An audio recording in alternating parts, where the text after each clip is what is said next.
ఇదిగో ఈ 90 తీసుకొని పిల్లలందరికీ పోయి. ఇంత చిన్న 90 పిల్లలందరికీ సరిపోతుందా? నా దగ్గర అవే డబ్బులు. అయ్యా పక్కకు జరగండి, నువ్వు కూర్చో. మాకు కడుపు నిండగా మందు పోసే అవసరం లేదు, ప్రేమతో ఒక్క పెగ్గు వస్తే చాలు.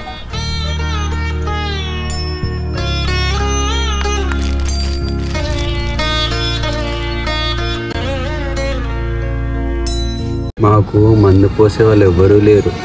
అప్పుడప్పుడు అన్న వచ్చి ఒక్కొక్క పెగ్గు పోస్తూ ఉంటాడు. ఇప్పటి నుంచి నువ్వు కూడా పోస్తావు కదా? పోస్తాను.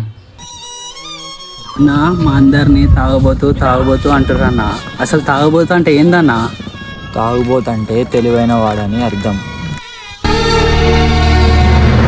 నేను కూడా తాగుబోతునే, నాకు ఒక పెగ్గు పోయి. మీ దుంపలు మీరెక్కడ తయారయ్యారా బాబు?